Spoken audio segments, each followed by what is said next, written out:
Ассаламу алейкум, менің каналыма қош келдіңіздер. Бүгін безе дайындаймыз. Бөлме температурасында тұрған ақуызды өлшеп, миксердің ыдысына салып, қант қосып, миксермен бірінші аз жылдамдықта, баяу жылдамдықта араластырып аламыз. Қантты ұнтақты електен өткіземіз.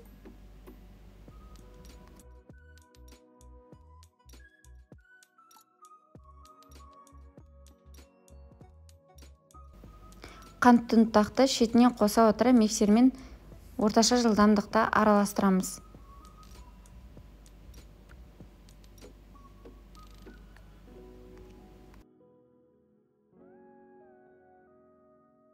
Одан кейін жылдамдығын қосамыз. Ең жоғарғы жылдамдықта миксермен араластырамыз.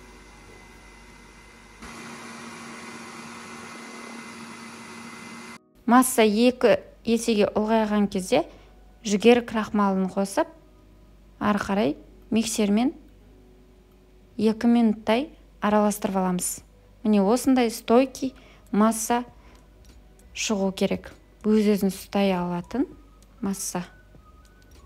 Пергамент қағазының шет-шеттеріне меренгадан жағып, жабыстырып аламыз, ұшып кетпейтіндей.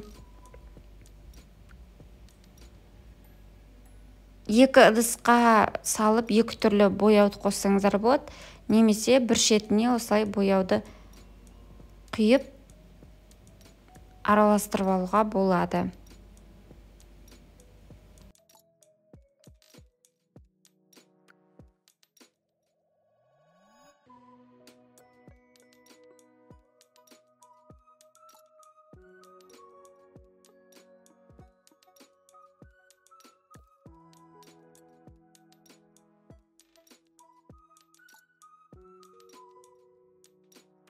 Кондитерлік қалташаға 350 номерлі насадканы салып,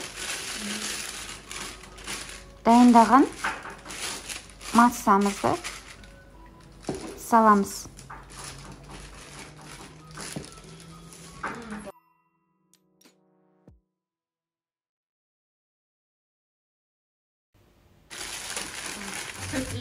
Төменге қарай жылжытып аламыз. Басын кесіп, безешкаларымызды сығамыз.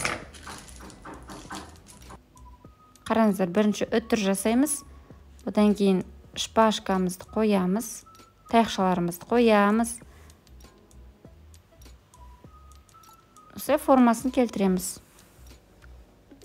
Ағаш шпажкаларды қолдансаңыздар болады. Осылай формасын келтіріп сығып аламыз. Бірінші үтір жасаймыз, шпажканы қоямыз, одан кейін формасын шығарып, осылай сығып аламыз.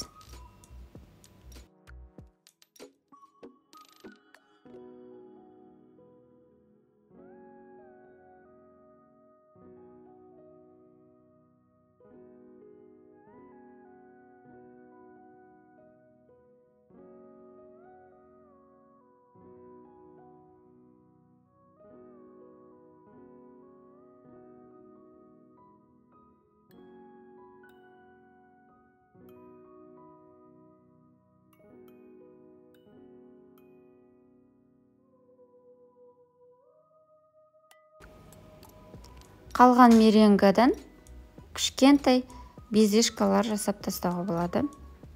Міне посыпка себеміз. Осында посыпканы сепсеңіздер, одан әрі безелеріміз әдемі болады.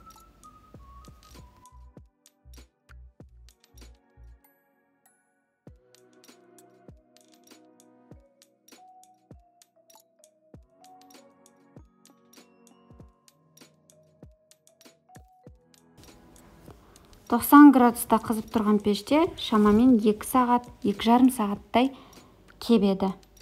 Осымен біздің безешкаларымыз дайын. Міндетті түрде жасап көріңіздер.